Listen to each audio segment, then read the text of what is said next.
para pengusaha minta pemilu diundur dari 2024. Boleh tanggapan itu?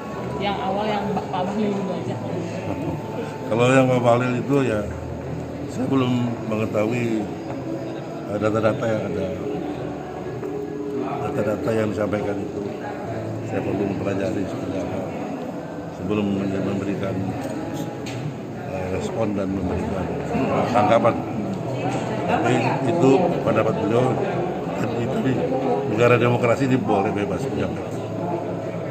Walaupun tentu tetap semuanya harus memiliki dasar-dasar hukum yang kuat sehingga tetap mengedepankan stabilitas politik, dan kita harus tetap menjaga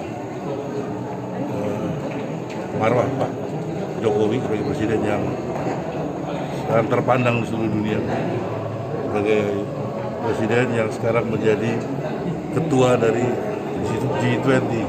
Saya kira sebuah penghargaan internasional, kita harus jaga dengan baik.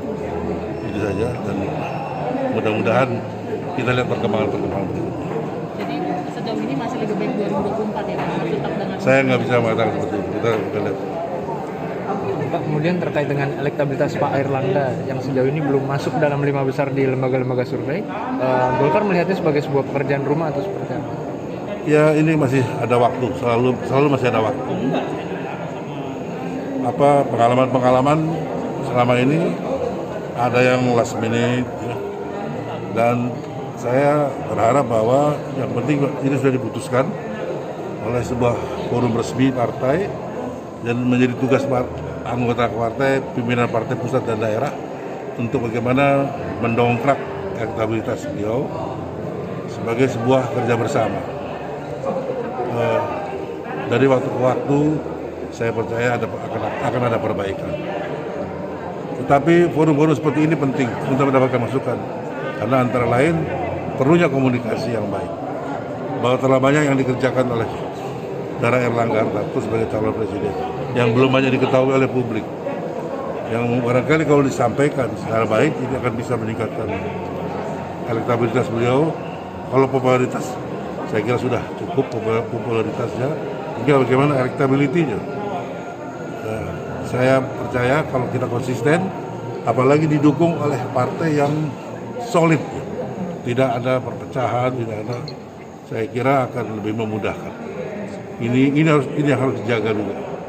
Berarti Golkar masih optimis dengan 2024 ya? Masih optimis. Pak, satu lagi mungkin beberapa hari yang lalu anak dari Wali Kota Bekasi Rahmat Effendi sempat menyebut bahwa Kuning sedang diincar gitu. Penangkapan terhadap Wali Kota Rahmat Effendi adalah pembunuhan karakter. Ada tanggapan soal Kuning sedang diincar itu, Pak? Kalau itu dilakukan oleh Ade kan sebagai reaksi dari seorang anak terhadap ayahnya. Jadi harap dimaklumi. Tapi soal Kuning sedang diincar itu, saya kira tidak begitu. Saya juga yakin tidak begitu. Semua adalah personal, semua adalah tindakan pribadi. Tapi kalau disampaikan oleh Ade, saya kira itu harus dilihat sebagai pembelaan seorang putri kepada ayah. Ya, saya kira boleh-boleh saja berbicara seperti itu. Saya yakin secara formal tidak seperti itu. Pak, mengenai 10 wakil menteri yang posisinya sampai saat ini masih kosong, banyak yang menilai ini hanya bagi-bagi jabatan. Pandangan Golkar bagaimana? Saya kira bukan bagi-bagi jabatan, untuk meningkatkan kinerja, apalagi tahun politik tentu seperti tadi juga banyak disampaikan, boleh setiap calon presiden, para menteri melakukan langkah-langkah guna memperoleh sedapat mungkin banyak dukungan nanti pada waktunya, tapi jangan juga kemudian meninggalkan tugas pokoknya. Nah ini yang dipegang terus oleh Pak Airlangga. Dia juga kenapa tidak mau habis-habisan seperti itu, karena ingin menjaga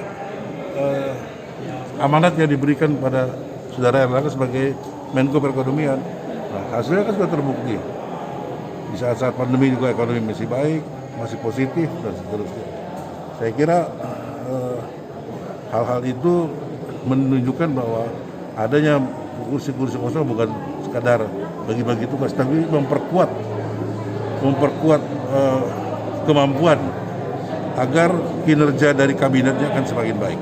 Dan ini tentu mengejar waktu yang sisa, hanya tinggal 3 tahun lagi, 3 tahun ini. Mengingat 5 tahun yang ada, 2 tahun kan sudah banyak kita fokus kepada penanganan pandemi.